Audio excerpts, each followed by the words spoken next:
Hello there. My name is Miki Wright, and I want to welcome you to Beauty Superstars Talk, your backstage pass to experts in beauty. I want to thank you for being here as we kick off our Let's Talk Texture series for all this month.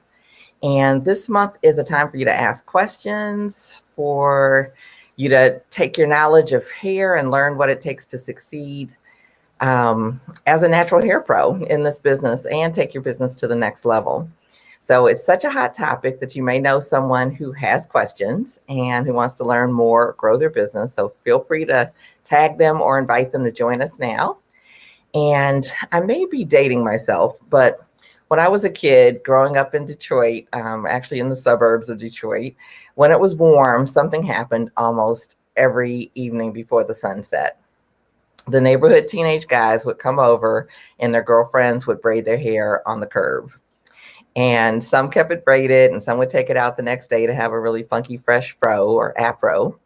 And to think of where the business of natural hair care is today is absolutely incredible. So, of course, there were natural products, products like Afro Sheen, Stay Soft Fro, and more.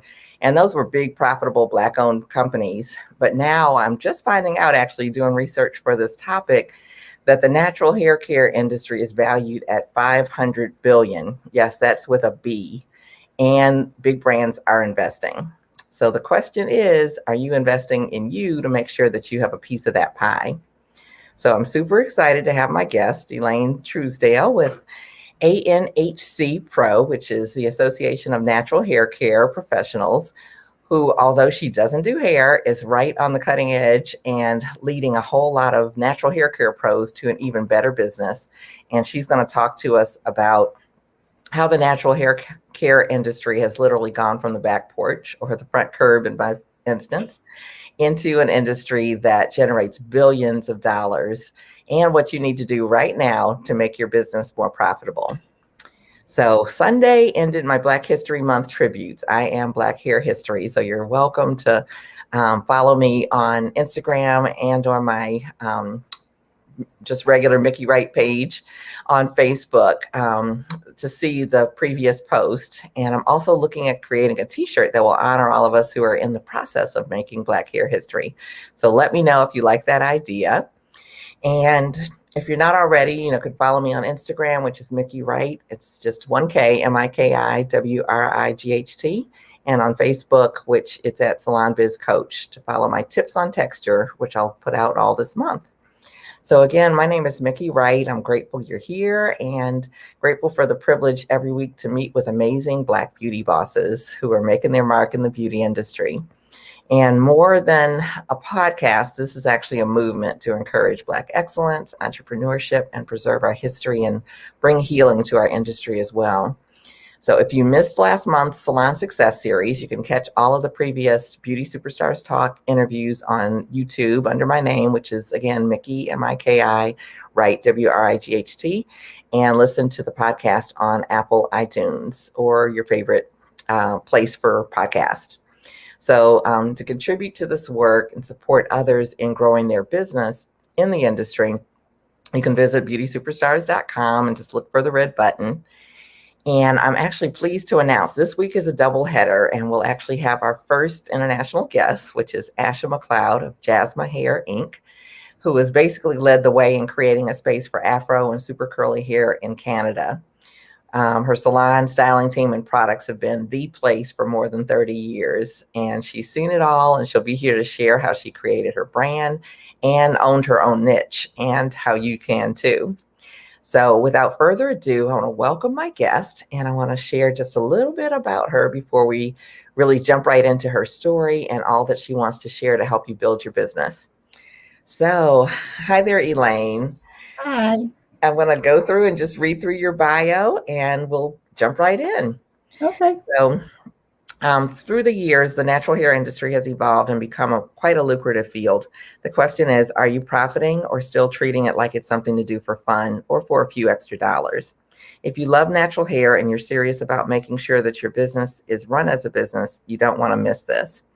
And Elaine Truesdale has been improving the effectiveness and efficiency of projects, companies for over 15 years. She utilizes her experience to help beauty professionals and businesses increase their profits, streamline their operations, and improve quality of work.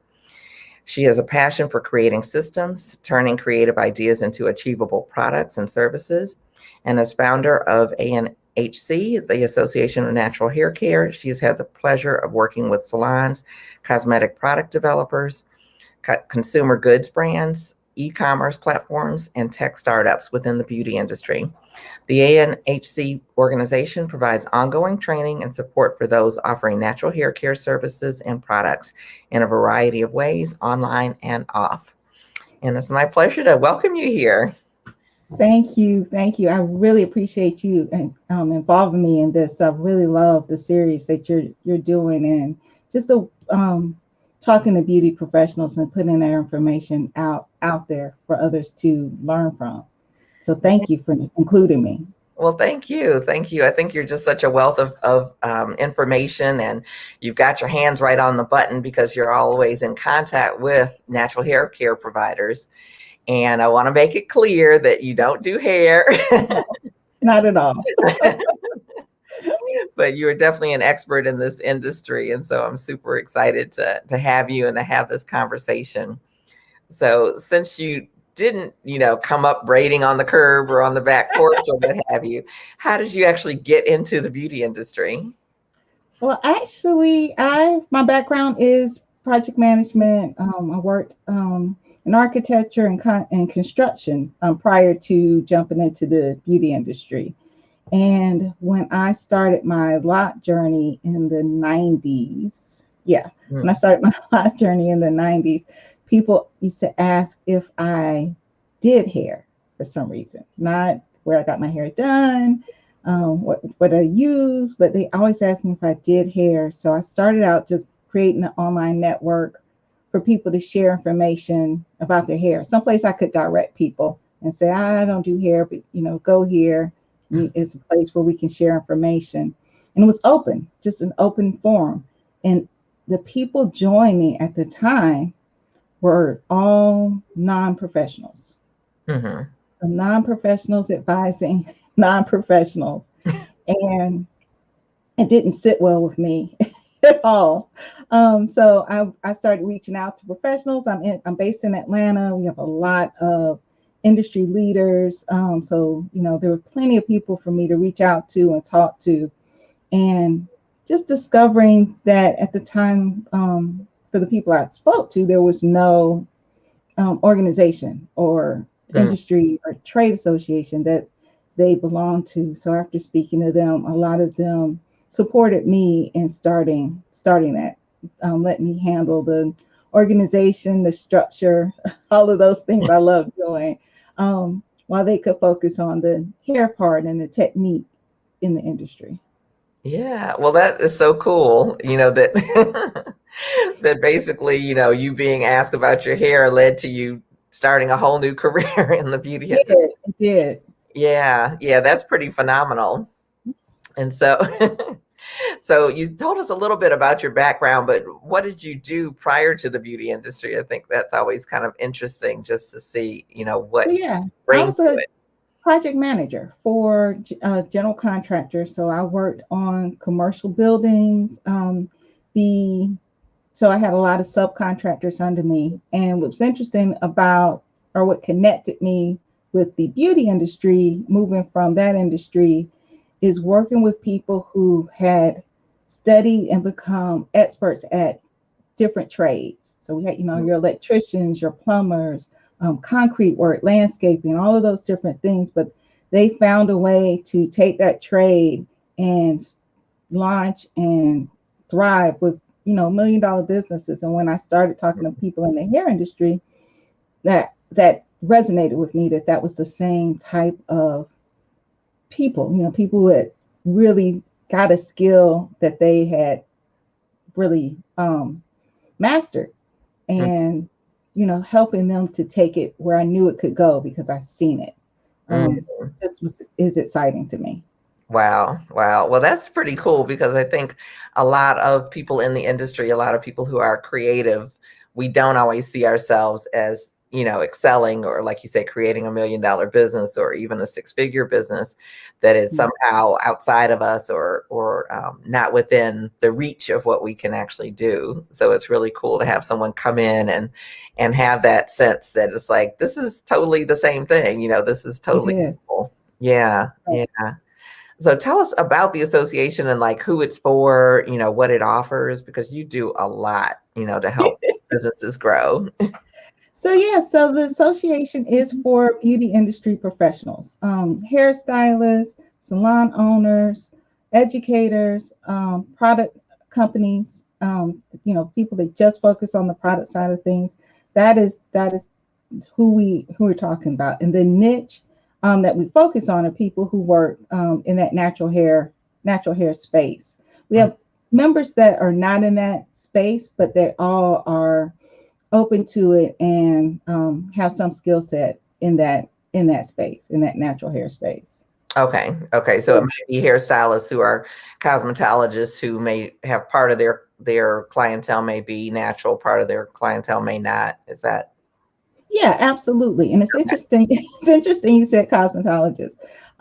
Nearly 90% of our members are cosmetologists. Okay. People get that misconstrued, that if they're natural hair specialists, somehow they're not licensed professionals. And that's just not the case, especially the ones that have invested in the business side of their business. So these are same people who invested in school, invested in learning, invested in making sure that their safety standards are up to par. It's just that same group of people they have a passion for natural hair.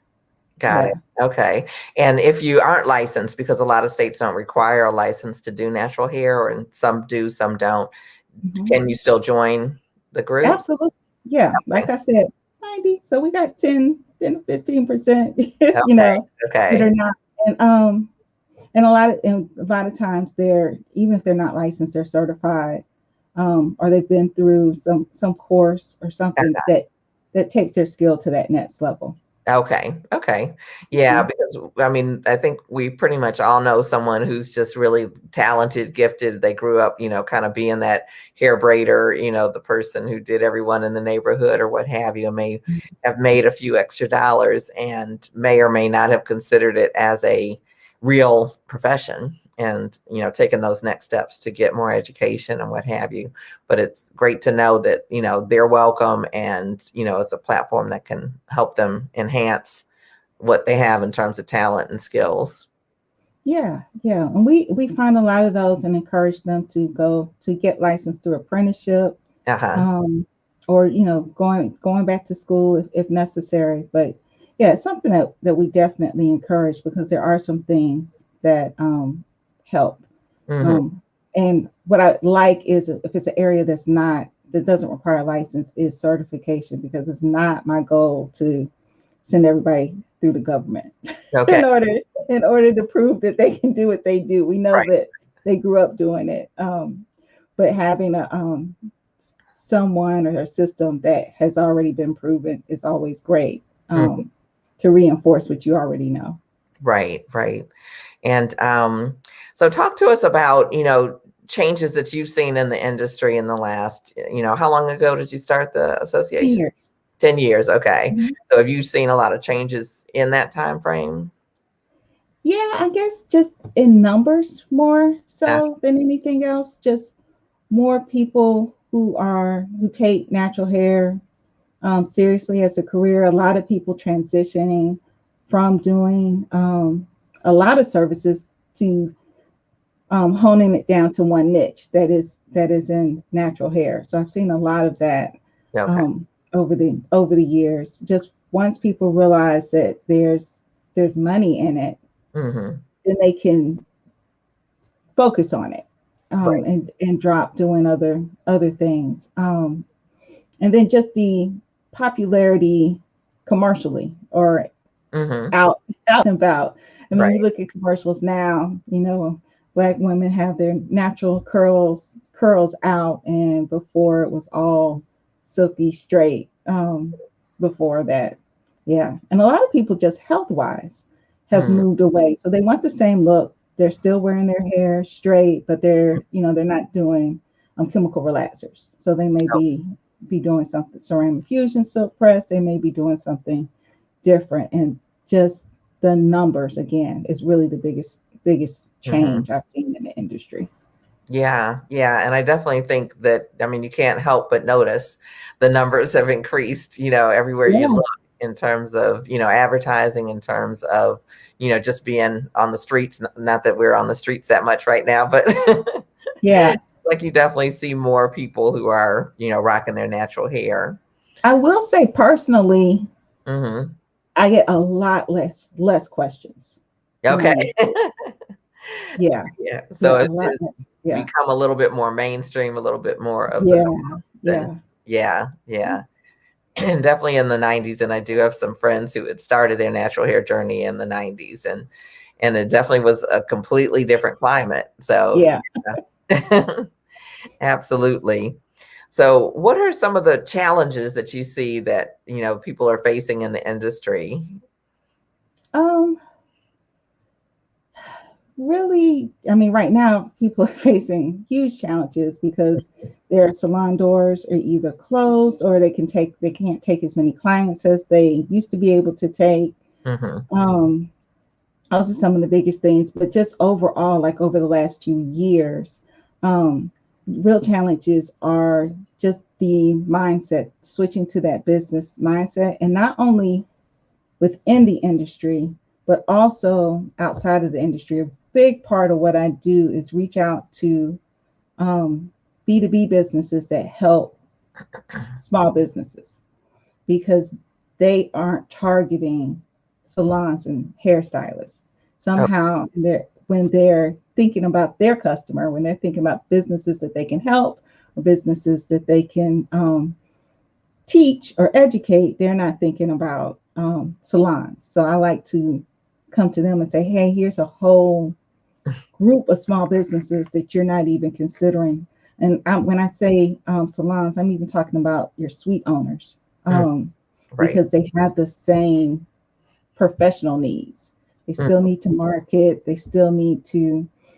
They still got to, do their taxes. They got to do all of those things that you have to do to run a business because they're running a business, even if it's they're whether they're self-employed, small business, but it's all a business. right, right. And so when you say B2B, that's business to business, and you're Yes. saying there's a lot of different companies that haven't even considered the industry as, Yeah. their potential Even clients. even when I talk to not so much now. I guess that's another change that's happened over the years. But even when I first started, SBA score they Mm, weren't really targeting that industry, the salons and hairstylists. okay. Yeah, more salons, but they weren't really thinking about the a suite owner in Okay. that sense who needs the same kind of help. And then even things now, websites, logos, just general things that you need Right. for your marketing your business. Yeah, I do a lot of reaching out to do that. We worked with Mass Mutual last year. We did a series just for our group because that's another thing. Your finances are companies like Mass Mutual, talking to hairstylists and salons, and the groups that I approached were not, and were happy to do it after someone approached them about it. Okay. Okay. Yeah. And we all know, especially after 2020, that it was, something that often we neglected, as Mhm. far as what we were doing. So what has been, part of the suggestion, I guess, from them to really help us get our finances in order? Because I want this to be for hairstylists to kind of look at their business differently, to get a bigger slice of that pie, that $500 billion industry that we're part of. How do we make sure that we're profiting? A huge thing is tracking. I mean, you make a lot. You're working in salon. It's cash business a lot of times. We're getting away from that because there are now things like Square and PayPal. Hmm. Um, which are good if you use those tools not only to collect money but to track what you're earning. Right. So tracking is a big thing. So understanding how much money's coming in before it starts going out, and then setting aside that money for retirement, setting aside an emergency fund. And then another thing that we don't talk about a lot is making sure that you make more money every year. So it's almost an epidemic within the hair care industry. People keep those same salon prices across the board, year after year after year. Cost of living's going up, your expenses are going up, what you need to survive, everything, all your costs are going up, and then you're not increasing your revenue. So making sure that every year you're bringing in more money. Right. Yeah, that's one of the biggest things that I see that's missing. But doing those other pieces, making sure you're saving, investing, making sure you're getting your bills paid off, of course, and making sure that revenue is increasing. Right. And so what are some of the ways that you help hairstylists to be able to increase their income? Because we definitely, like you say, need to raise our prices probably on a more consistent basis. But what else can contribute to that? Ask me that again. I'm sorry. What else can help us raise our income? Oh, yeah. So your salon service prices, finding different means of bringing in revenue. So your retailing is huge part of that. And looking at, and this isn't exactly what you asked me, but also looking at what you're spending, making sure business-wise, looking at what you're spending, making sure you're keeping your expenses low and your revenue high. Right. So bringing in, varying the type of income. And that's the other, I'm glad I'm still talking. That's the other part of increasing your revenue. A lot of times I hear people talk about, I need 6, 7, 8, 9, 10 streams of income. But you can do that within your niche, within your industry.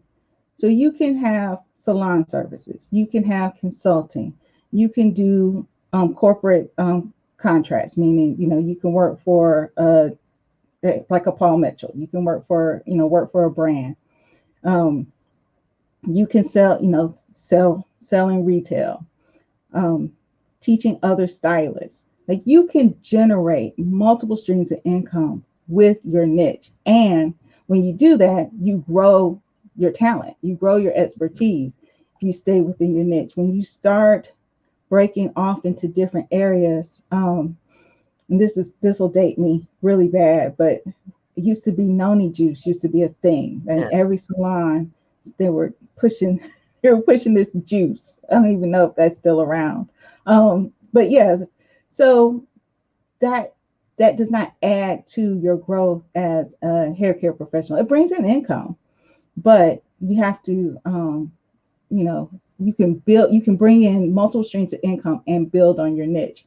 Now, if your niche, a lot of people in natural hair, their niche isn't necessarily natural hair. Their niche may be health and wellness. Then that's a different thing. Then you can look at it from that point of view. But if your niche, what you went to school for, what you've invested time in, what you've taken classes for, what you paid for a license, build on that. You don't even realize what you've invested. And when you venture into something else, your experience and talent does not compare to what you've already put into this industry.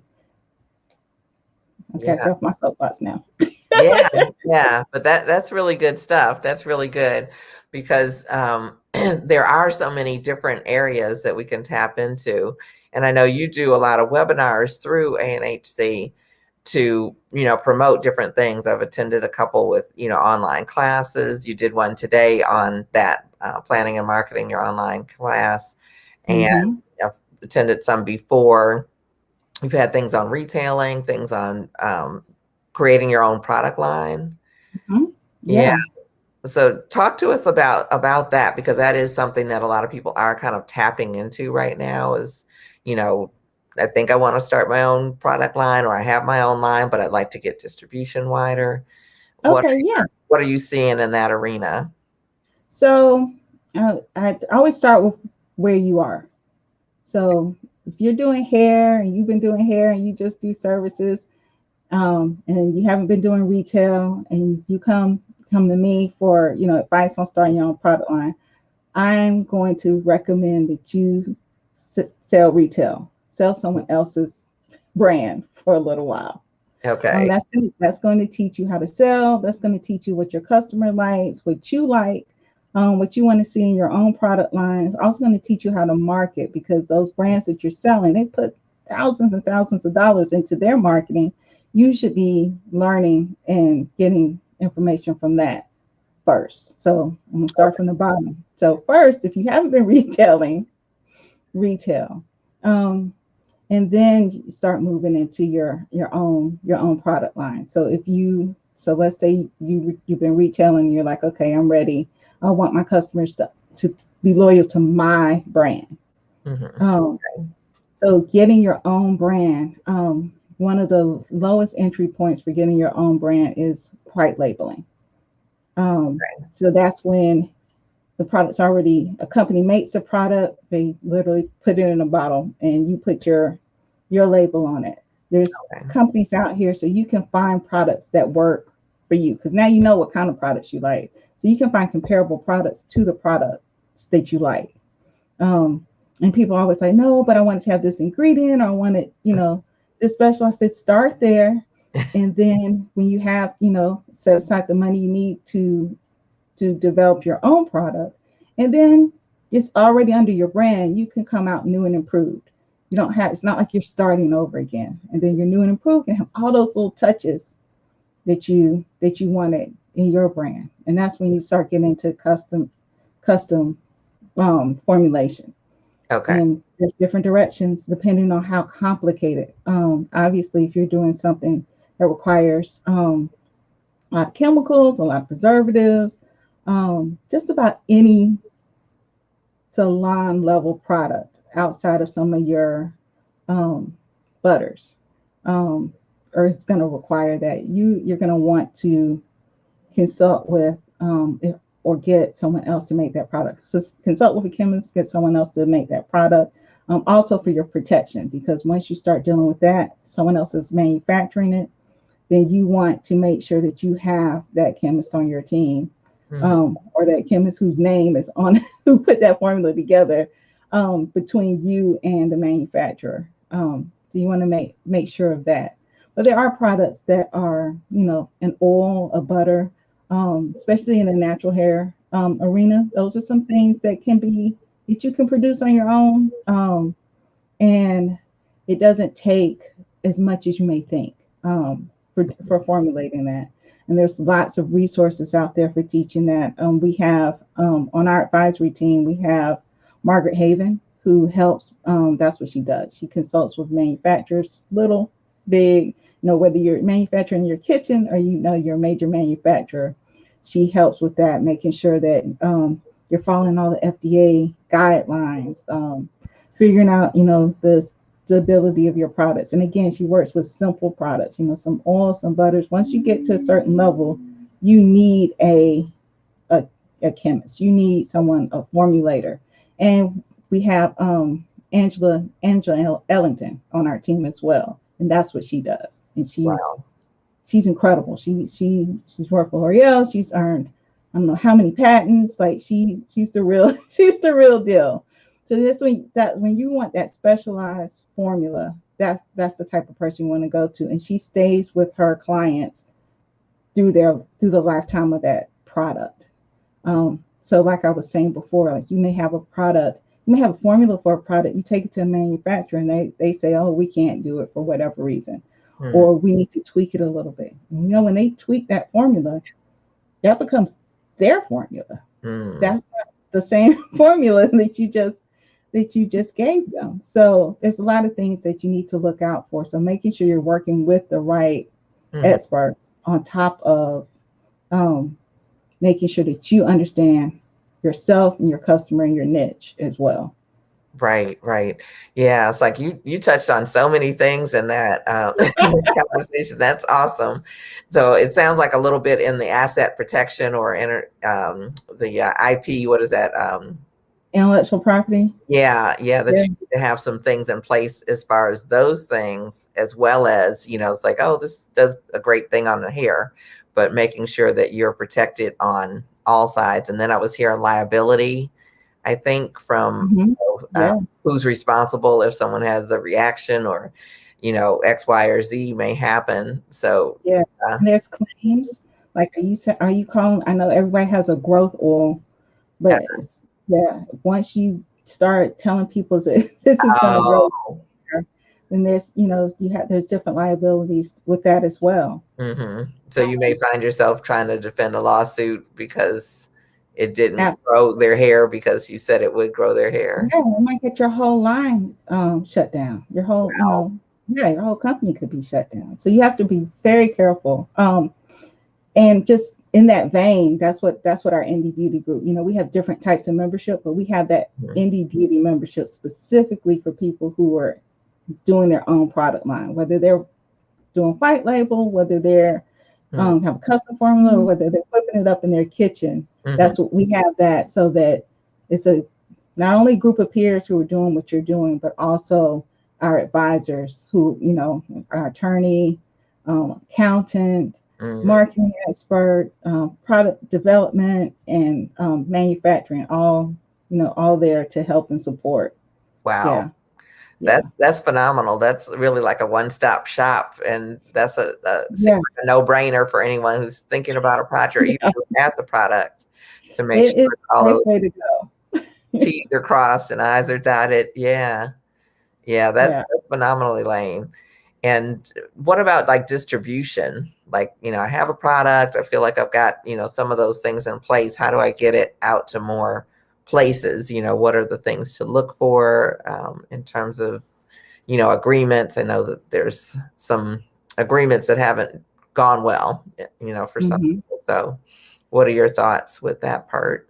So again, where it depends on where you are. So online, you're in the salon, you're selling direct to your customer.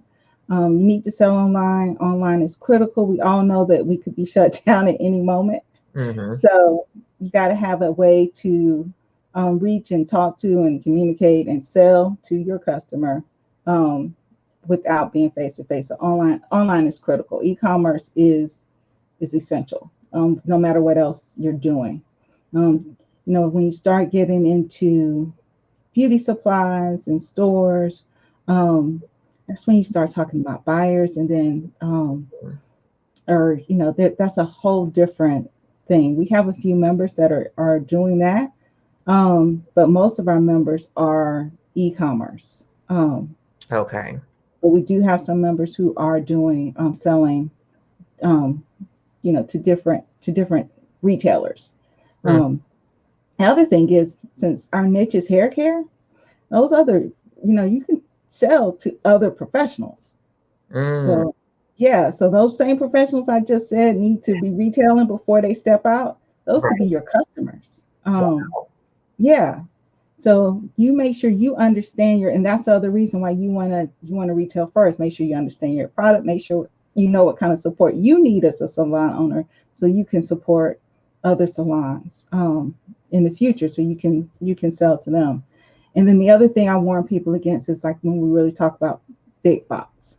And I'm not well versed in that. I have resources for that, but I'm not well versed. But I will tell you this: when you get there, you need to understand that that's like a new job, especially if you weren't selling. If it's 5 times more, like your one order is 5 times more than you've ever sold, then your new job is working for whatever that company is. Say that company's Target, you're now working for Target, because you got to get that stuff off of Target shelves. There's so many penalties, so many ways to lose money if that product doesn't move. That becomes your job, is moving that product, and that is a job that is difficult to do if you're still running a salon. That there's very few people who are pulling that off. There are people who are pulling it off who have magnificent teams, but Yeah, that's a big step. And Okay. those who are doing it well are is excellent. Yeah. Okay. Yeah, that is really, really key. It's like I like that you brought that up, and it makes me think about like Johnson Publishing that did the Fashion Fair makeup line, and Mm-hmm. how they started from, I'm just kind of recollecting some of what I remember reading Yeah. about, but he started it, and no one wanted to take it into the stores, the big department stores, which is where he wanted it. And Mm-hmm. this is John Johnson, not George Johnson, which gets a little confusing, but but with Fashion Fair makeup, it's like they like drove tons of their own customers into the store to buy it from the stores. Yeah. You can see it's like, oh, these sales are generating. It's like, oh, we do want to keep it. It's like, we do want to order more, but it Mm-hmm. wasn't from it being there that made it work. No, it's not. That's a new job you just given yourself. If Okay. you want to get it in that store and you want it to do well and you want to not lose your shirt, then Okay. that's the focus. Now you're focused on how do I get that product off of that store shelf. Right. Right. Yeah. Yeah. It's not like they do all the work for you. Yeah. Yeah.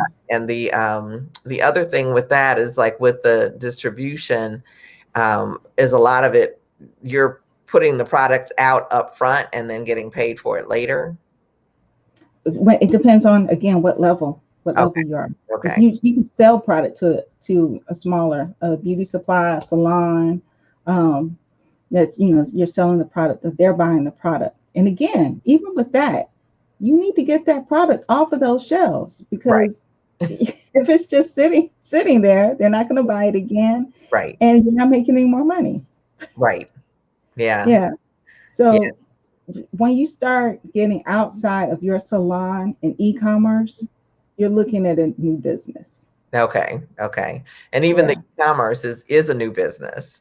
Yeah, it is, but you got to do it. Can you give us a few tips for getting started with that? Because I know, I work with natural hair people, but definitely more hairstylists. And the reluctance to even embrace some technology has just been like such a slow crawl that, it's like we're realizing it's like, okay, I do have to be on social media, but I'm still not so sure about that. I do need to be, doing X, Y, and Z.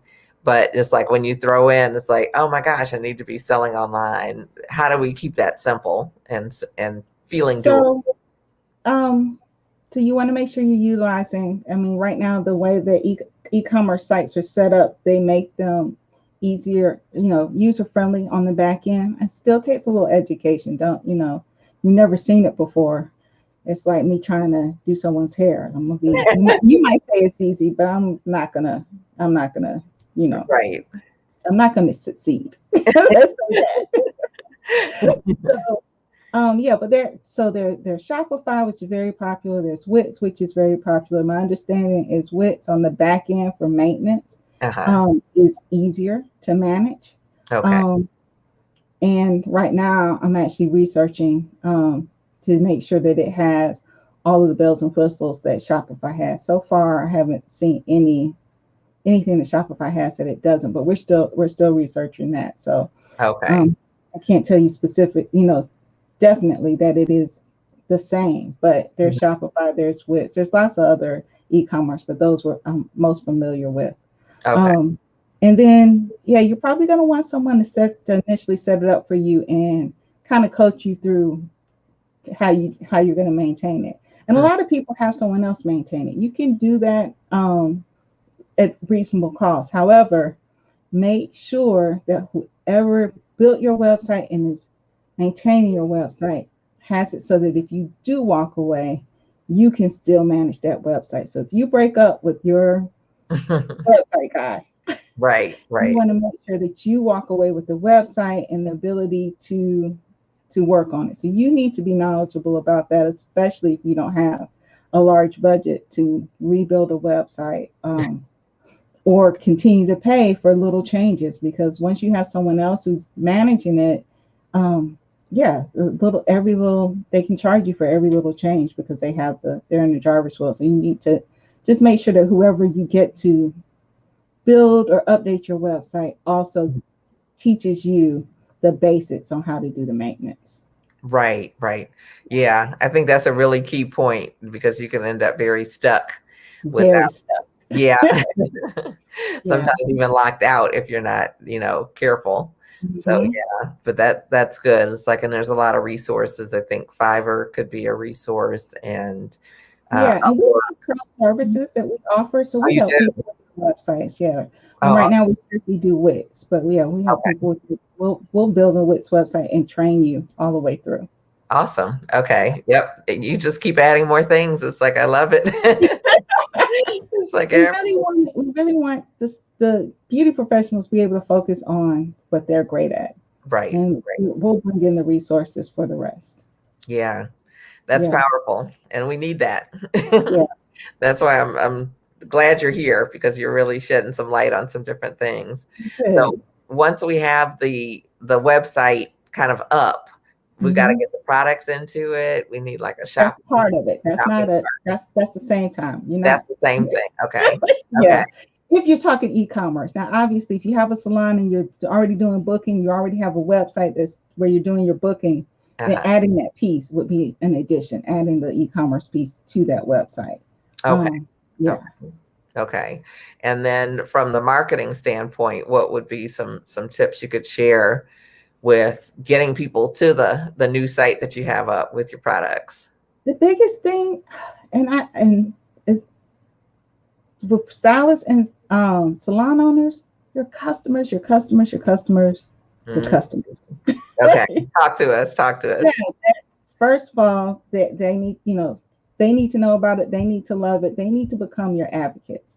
So Okay. not only are they your first customer, they're also your first marketing piece. They need to be telling their friends, their family, that this product is everything that is wonderful. Everything they love about you, they need to associate that with your product.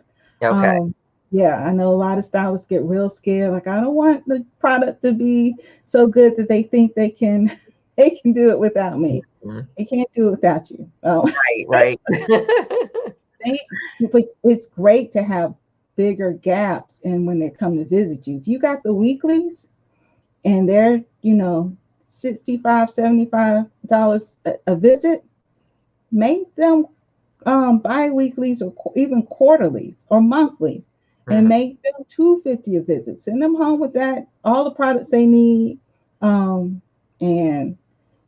give them all of the treatments because they haven't been there, they haven't seen you in a while. So now they need the treatments, they need their hair done, and they need the products so they can maintain it themselves.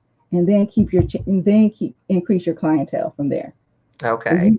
you rather 150, 250 a chair than 65, 75 a chair. Yeah. That's Yeah. that. I know right now you're scaring people. You're scaring a few people right now. But I think that strategy is so perfect for right now because it's like we can't do as many people. That's right. And particularly if you have like a large clientele, like to space people out so that you have enough space to accommodate everyone, but they get more services when they do come in, they get the products that they need to maintain it. Yeah, and we're going to do a webinar early April. Okay. Our first webinar in April, which would be the first Tuesday in April, and Uh-huh. it's going to be on retailing. And we're going to talk about systems for Okay. selling that retail in the salon. Yeah. So, Yeah, I love that you were talking about making your clients your first customers as well as your marketing department. So, oh they yeah, have a the friend. other thing in marketing, so you have and I think there's other places that do this, but I know for a fact that Facebook, you can bring your database into Facebook and then create Mm, lookalike audiences and market to those audiences. So now you're marketing to people who are very similar to your client. Facebook's got the algorithms. right, They're right. gonna, they're gonna find people like your clients to market to. And e-commerce lets you do that at a national level, Mm, international level, just depending on what it is. Especially if you're at that point where you do have your own product line, so there's something unique about it. mhm. Um, that's not just there's something unique about that product line. Then yeah, that lets you really expand your audience. Okay. So break that down for us a little bit more. It's like you're saying on Facebook, and this is an ad strategy. Is that correct? This is So paid, it's paid ads. a paid ad, and then you have your client base or what have you into Facebook, and then what happens? And there's a couple you're of creating a lookalike. Audience. Yeah. Okay. Yeah, that I would really have to. But Facebook has, like what I just told you, you can go through Facebook Help, and they have full tutorials on how to do that. Yeah, I but don't want really to lie to anybody. What'd you say? I said I don't want to lie to anybody, so I can't Right. take you to the 1, 2, 3, 4. Right. Yeah. Yeah. It's the general, and it's like because you went through it, and it's like, what did she say? You know, I just want to make sure everybody got it. Yeah. Yeah. So it's manager portion of Facebook. Okay. Yeah, that's wonderful because it's like it expands that reach. So it's like you've got your client in your chair, you've got, clients that are coming online. And, when you said make your client your, kind of first marketing, I'm seeing it's like, okay, they've got a girlfriend that lives in Chicago and they've got a cousin that lives in, in Jacksonville, Wyoming or something like that. And they are telling their friends and stuff, and they're able to come to your website and order and get shipped to them as well. So yeah, that's really cool. You guys, so you guys in the salon, you all have what other businesses are looking for. You all have people who are loyal to you guys, love you guys, come in, and you have their ear for an hour, 2 hours. So that gives you plenty of time to sell. You have to, for that group of people, you don't have to chase them down on social media. They are right there in your chair. Right. And they can't go anywhere. They're a captive audience. Exactly. Exactly. So we've got to check ourselves on what we're talking about while they're there, because it's like we need to be talking about things that will help them as well as grow our business. Yeah. Yeah. You can see the you want them to feel comfortable, you greet them, you ask them about their kids, but then we gotta start talking about what we're doing with their hair, the condition of their hair, what they need to do at home to improve it. Like you need to start, that's your business. That's how you grow. Right. Yeah. From a referral standpoint, from a, growing your services per client standpoint, and for the retail. Yeah. Yeah. So I love that. And like I mentioned, it's like you talked about, or you did the class today on marketing your class. Is that something that you see a lot of hairstylists, natural hair care pros kind of starting to say, hey, I want to offer, more online training, whether it's for clients or whether it's for other I think it's real new. I did the course, I did the class today because I've gotten a lot of requests for it.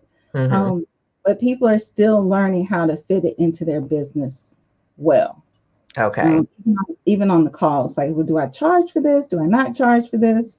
It's like you got to understand it's a new tool, so you got to understand how you're going to use it and how it fits into your overall business model. Right.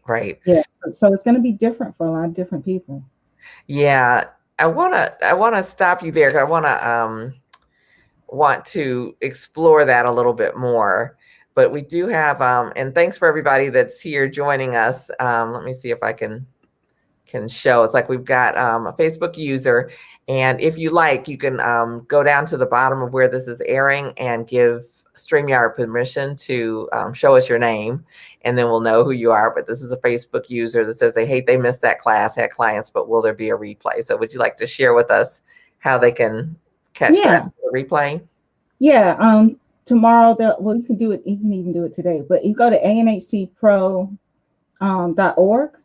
webinars, and all of our webinars are listed there. And the ones that have passed, you can watch on demand. Oh, nice. Okay. Yeah, that's a great resource. So, is there a place I can type that in? Can you see the comments to post a comment? Oh, I think so. Okay, you could type it in there, and I was going to try to do it so it could be a banner. Okay. But ANHC Pro is the website, correct? Okay.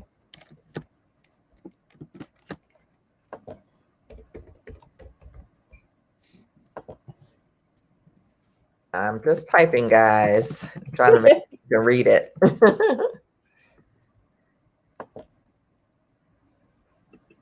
Okay, so we've got that going there. ANHC. Oh, it's .org. .org. Okay, then that doesn't work. .com. I'll take you there also. Let's get this corrected.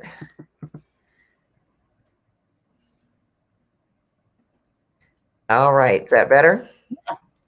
Perfect. Okay, so everybody, it's like you can go there. And what was the / for the webinars? But webinar. We have a button that just says webinars. It's okay, easy. Perfect. Yeah, so everything's there. All these resources she's been telling us about. But one of the things you just mentioned was about how things fit into your business model or your kind of business plan. Mm-hmm. And there's so much stuff like coming at us, you know. You should do a product line, you should do a class, you should do a this, you should do a that. How do we start to, you know, it's like I think your brain works a little different sometimes than our creative brains, where it's like, oh, we should just do it all. But it's like from a business standpoint, yeah. How do we make those decisions? You know, what is kind of, you know, so a path for us? What we do for our members is we do quarterly consultations. Okay. So, and I do those personally. Mm-hmm. So I let you spew every idea, thought you have at me. And then I organize them and say, okay, some of these things build on top of the other. So let's start with this foundational piece and let's work on that. And I say quarterly check-ins, but you check in quarterly, but you can always email and call along the way in between check-ins to make sure that you're still on track. Or when something's feeling, you're feeling a little off or a little overwhelmed. Mm-hmm. But yeah, so I, like you said, my brain sometimes works a little differently. So you kick all that stuff to me, then I'm gonna say, okay, these things kind of relate to each other. These things are extra, don't sell the noni juice. Okay. So and then we're gonna talk about how we can build that into a system where everything's working for everything else. Okay. Yeah. And if it's not me, then do your SBA. Make sure you find someone or a resource that's business minded that's going to help you with your business. Your business operations, business management. You need those types of resources just to help you keep things in order. Yeah, if you're doing hair and you're really good at it, you're probably an artist. Right. You guys are technicians, but you're probably an artist. Right. You're creative, and we want order. Right. Yeah, and we don't even think that way. Like you kind of linear. Like, okay, this comes first, this comes second, it's like all like, oh, we should just do this. And then the next thing comes, it's like, I should do that, Yeah, and everything works like that. So it's like you said, if someone comes to me and says, I want my own product line and I want to make it with this unique herb from Africa, and you've never sold retail before. Right. Let's take a few steps back. We can work up to that, but let's give you something so that when you do your dream, you do it, you have a foundation so you can be successful at it. I love that. Yeah. I'm always about creating a solid foundation so you can build something that lasts. So yeah, that's awesome. So with the online classes, are there any quick tips that you might share with us? It's like if they do decide that that's a strategy that they want to use or incorporate with what they're doing, are there so you mean like if they were going to set up their own like online course? Yeah. What would be kind of like you said with the products, is like first start retailing. Is there a first with the classes? It really depends on. So for example, a lot of people are like, I'm going to train stylists in this technique, but they haven't built a stylist audience. They have a customer audience, but they haven't necessarily built a stylist audience. So now we have to say, well, how do you build that stylist audience? How do you make yourself an expert in that space? Not everybody can be Miki Wright, at teaching and all these years of experience and have this platform work that they've already done.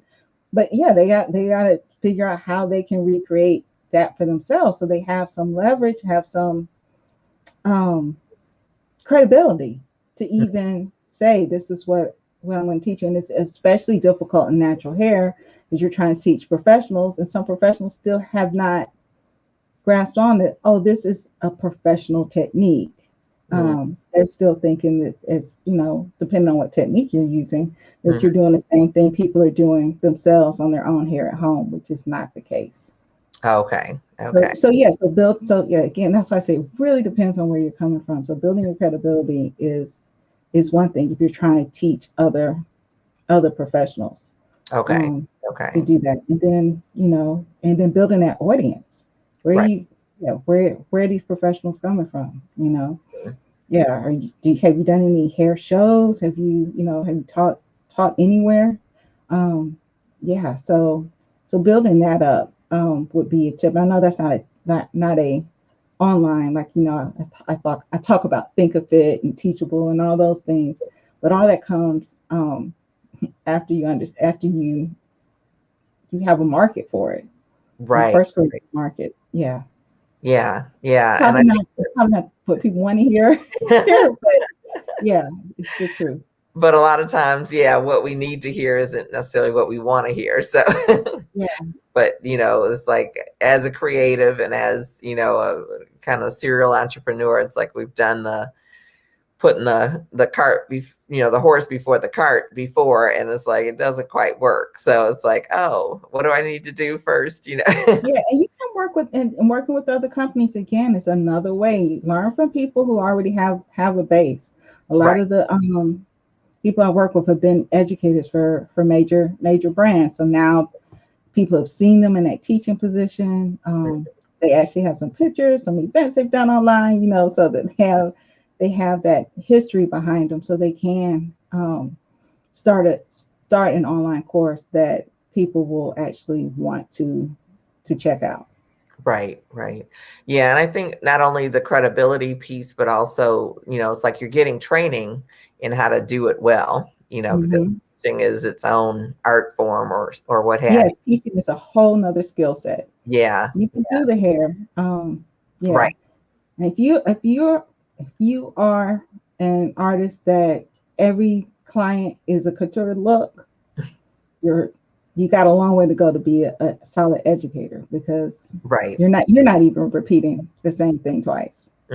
Yeah, I find that a lot of people who are really talented can't explain to you exactly what they're doing. It's magic. It looks like magic. Exactly, but it's like trying to package magic is hard. So yes. Yeah, but there are ways to do it. I mean, I want to discourage anyone in that sense. So if you are like super talented, but you are at a place where you can't explain it, that's when you need to start. It's always good to have a team, partners, so that you can have people, whether even if it's an assistant, they don't have to necessarily have your skill, but they have to have that eye, so they can look at what you're doing and help you break it down in a way that you can teach it in steps. Yeah. And there's definitely, I mean, always hope, I guess you could say, but it's knowing where you are and what you want to do and the path that you need to take to get there. Because when I first started, I didn't want to speak, and when I did speak, no one could hear me. And so, like, okay, if I want to do this, which I did, it's like I need to go to Toastmasters, I need to practice, I need to be in situations where where I can get better with it, because otherwise you're not going to be very good at it. Because so it's like it's a matter of that self-assessment and getting with someone who can point you in the right direction of what's your next step to be able to do it. But and getting an instructor's license is not a bad idea. Yeah, I mean, not only does it teach you a lot of things you need to teach, but it also puts you in a position where you can we talk about multiple streams of income. Now you can teach at schools, you can teach, you have other things that you can do that you're qualified to do. Yeah. And it's another level of credibility as well. Absolutely. And you learn things like lesson plans and things that you do actually need to teach. So Yeah, that's awesome. So it's like if we, kind of look at this billion-dollar industry, what would be, some suggestions for people to just take better advantage of it? And I know you spent really the whole hour sharing with us some different ideas, but it's like, we just finished Black History Month, and Madam CJ Walker is kind of at the apex of who we many times aspire to be, starting with a product or starting with our talent and skills or what have you, and kind of moving up the ranks. And then, it's like we've recently seen Lisa Price, who built her brand of Carol's Daughter in her kitchen, moved into, a place where she was able to sell and still be part of the company in the direction that it's going.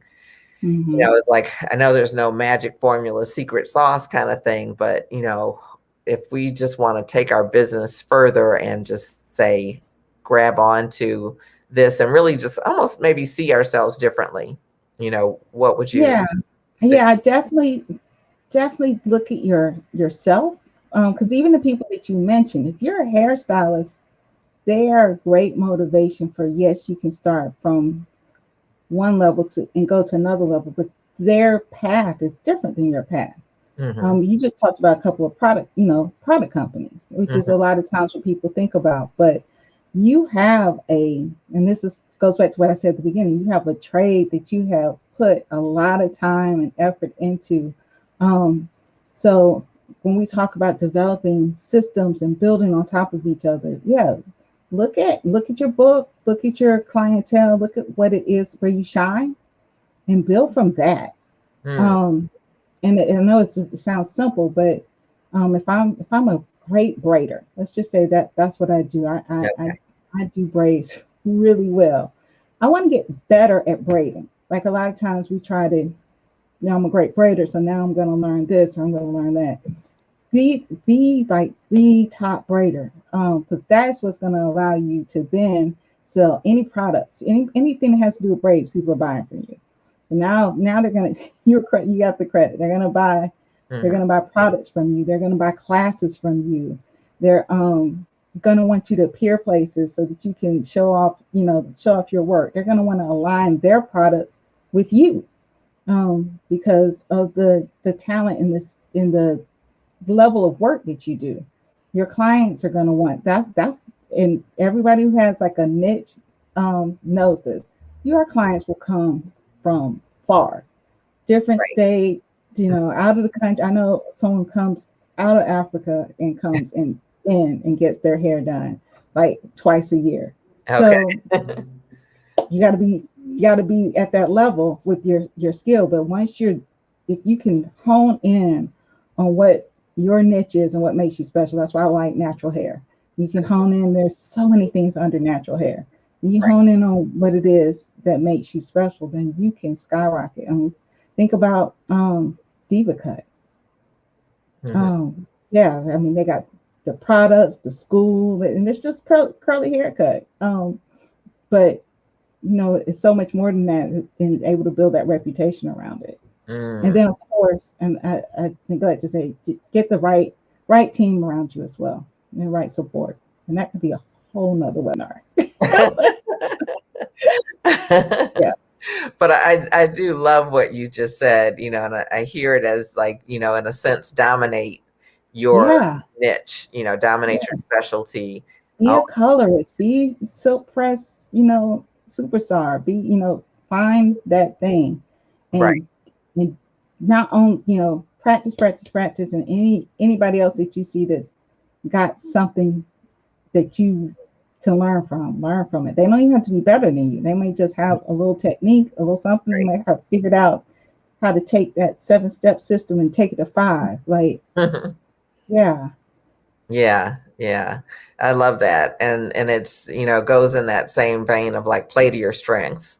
Like, what are you really good at, and get really great at it, like you say, people are attracted to you. They're wanting to follow you. They're wanting to use what you're using and do what you're doing. And so that makes everything else fall much better in place. And that's the other thing with your, I always say your clientele. The clientele is telling you what you're good at, what you're the best at. Look at your book. What's selling?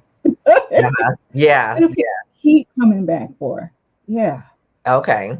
Yeah, that's a Yeah. really good tip. It's like from the, like coaching standpoint, it's like I do ask my clients sometimes to look at, what are your top 3 services for this year, for this, month? Yeah. And what are your top 3 retail items for this month? And then Mhm. also look at what are the bottom 3 so that you Yeah. can start to say, it's like, well, maybe we don't need to have those, Exactly. Yeah. and you get tighter and tighter and You, things. you prune off all those dead leaves so you can be fully Oh, blossom. okay. Yeah. Yeah. I love that example too. Like I'm not a big plant person. I'm not Yeah. really like my thumb is really brown. Yeah. And pruning is like I had a rose bush that I mean, it just thrived, which was just God. It was just a tree sent from God because roses are hard and Yeah. all of that, and I'm not good at all. But there was a time when it's like, okay, this needs pruning. Like I need to take off some of this dead stuff, and it was almost like I was going to hurt the plant, Yeah. Yeah. And that's how people feel about those services. Like, but I have Exactly. 2 clients, and that's all they come from. Right. Come for. Yeah. You're the only 2 clients you're selling it to. Right. Yeah. Yeah. Might want to get rid of it. Have to make some decisions, and sometimes it feels like hard decisions, but then you get this thing that blooms. Exactly. Yeah. That's a really good analogy. Yeah. So, and that was LaDonna Mixon who was asking the question before. I said she missed the class, so now she has the answers to that. And someone there says they would like to be an educator for a major brand. And Will Williams is here and says, I really love this interview with 2 of my favorite people. So thanks, Hey, Will. Thank you. So glad you're here. So glad everybody's here. So yeah, it's like this has been such a really good time just to look at natural hair from like a different lens. And have you, what are you seeing like as we look ahead? We're in the midst of the pandemic. It's 2021 as we do this. What are you seeing for the future of natural hair? Products, digital. I mean, those are, and it's so funny because I know you just did a series just about salon, salon business. And sometimes business is business. So a lot of things that are good for other businesses are good for the natural hair business as well. So yeah, definitely products, people there's some things they can do at home. And I think that if we take back, I say I'm talking about stylists and salons, that they take back ownership of being the experts. And they're the ones who are talking about the products and showing people how to use the products and always explaining that these are in between service things that you can do. Right. Like we get lost in that you're telling someone to do something at home. You're telling someone to do something in between. So do not mention services.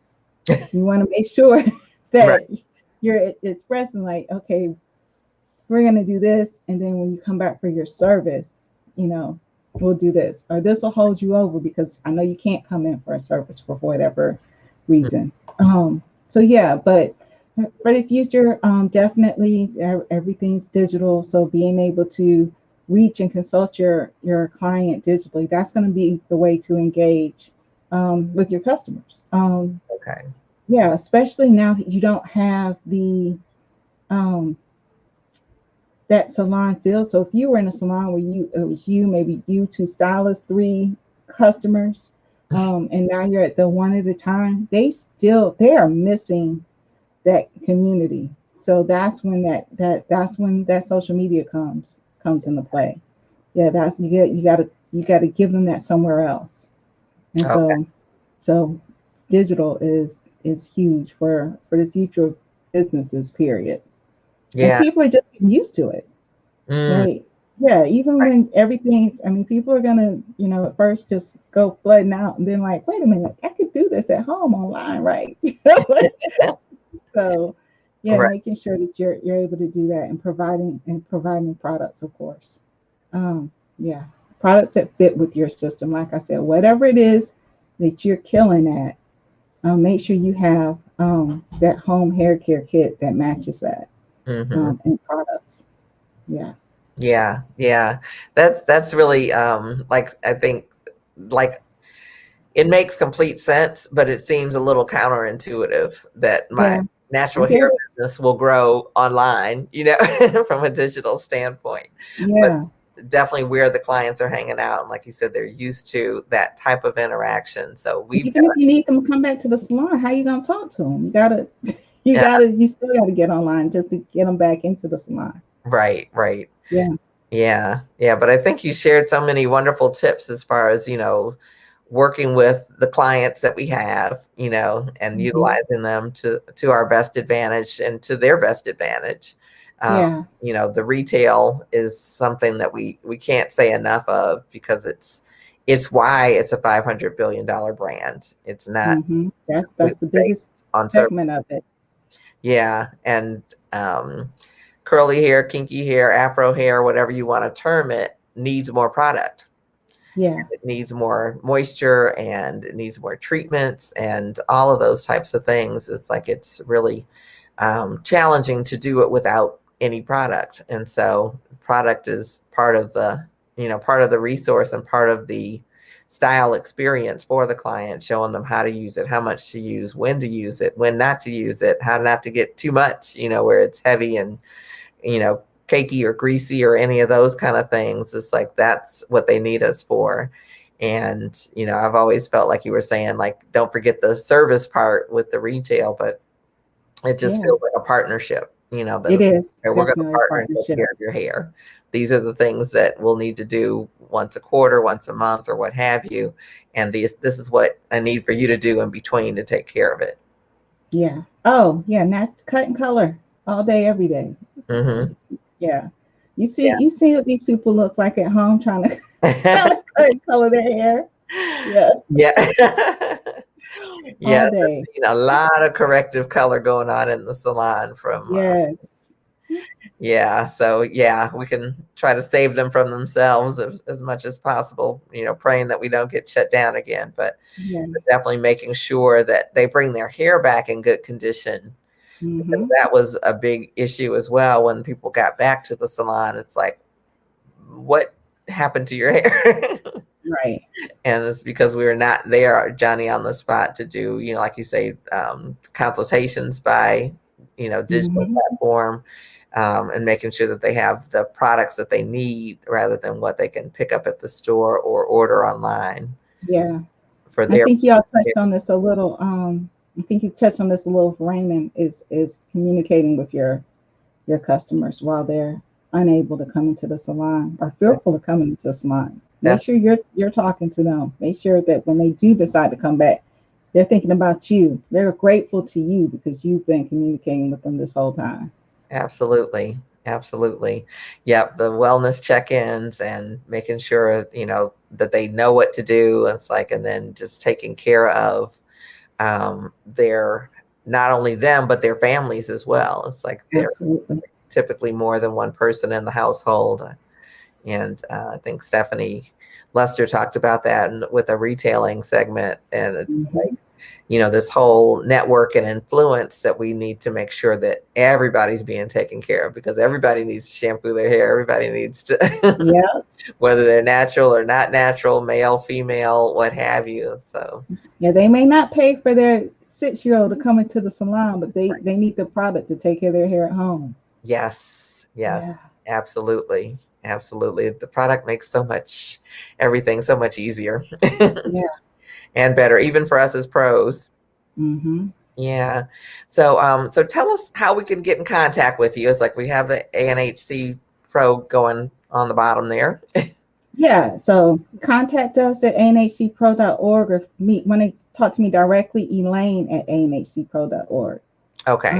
Those are the ways you can email us. And if you go to the website, there's probably like five different buttons that'll then get you to me. Okay. Awesome. And it's like, if Yeah. you hadn't figured out, it's like she's got a tremendous amount of resources that are available for anyone who does anything with natural hair, which would be pretty much all of us. So Our you, biggest resource, honestly, are our other members, just oh, wow. other people in the industry that are serious about their business that you can feed off of and work with. That's our biggest resource, honestly. I mean, I Yeah. put all these different experts out there. We do all these webinars and make sure that we're counseling you and helping you get to the next level. But I can't I can't I can't be any more grateful than for the members because they're part of what makes our membership so valuable. Right. Right. Yeah.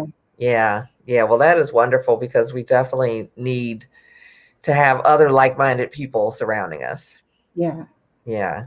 Yeah. And especially, right now, because some of us, are still feeling a little isolated or what have you. And it's like making those Exactly. connections and really putting our business in order so that, 2021 is like the best. And Yeah. so, yeah, despite That's the everything goal. going on. Yeah. So I want to thank you, Elaine, for being here. It's like, and really, it's just sharing so much with us because I think there's I don't know, depth, wisdom, and a lot of like little step by steps that we don't always think about in terms of growing our business. And Okay. this is a huge business, and you're a huge asset to this portion of the business. And you guys can join ANHC Pro from anywhere in the country, and so Yes. you don't have to be local to Atlanta or anything like that. But tons of resources, and so thank you. You're welcome. Thank you for having me. You're very welcome. And I want to invite you guys back next week. We're going to be moving into the next phase. I'm going in the next week. Wait a minute. This week. No, this week. Yeah. This week. Double header. And next week. Yeah. It's a busy month, but we're still talking texture. And next week, I'm still talking next week. But this week on Thursday, I'm going to have Asha Mcleod of Jasmine Hair Inc. And she is Canada's like curly hair, coily hair, Afro texture, whatever you want to call it. She's the spot. Excuse me. And she is going to be here Thursday night and join us to share about her experience, her salon, how she built it. For over 30 years, it's where celebrities go. It's where everyday people go. Anyone who has any texture in their hair in the Toronto area goes there, and people, like you say, you were talking about earlier, it's like people fly in, people drive in to go specifically to her salon. And so she's going to share how she built that brand, how she owns that niche, and how you can do the same with what you're doing. And so I'm super excited to have her. She's a delight, and lots of information, lots of experiences. And she'll keep you laughing too. So we'll be happy to have her. And then next Tuesday, same time, same place, we'll have Diane DaCosta. And she is a pro. She's the curly girl go-to person. The beauty industry, the press, the celebrities, everybody kind of goes to her. And she has some incredible people that she does their hair, which is, I saw one is Lenny Kravitz, which I love Lenny. And and so she's, does his hair as well.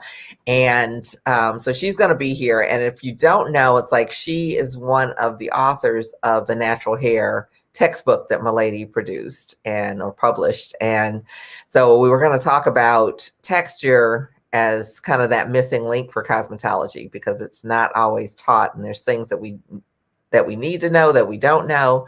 And she's going to share some of that with us next week. So definitely tell a friend to join us for both of those. And we will continue this month with just, top of the top experts and pros to get our business together and the hair part together. So bring yourself and bring a friend. It's like you can sign up for it. It's like I'll leave it in this link. And if you're, or you can go to linktree.MikiWright or linktree.com/Miki Wright, MikiWright, and it'll be right there so you can sign up. and join us for then.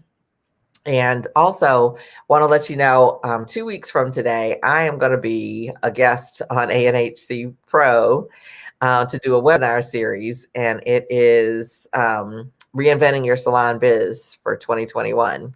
And so I'll take you through my thoughts for how to make this year your best ever, because I think it's going back to a lot of basics and really digging in there so that we set ourselves up for success. So that's what I want to do. So definitely plan to join us. Go to the anhcpro.org and you can sign up there to join me and Elaine again.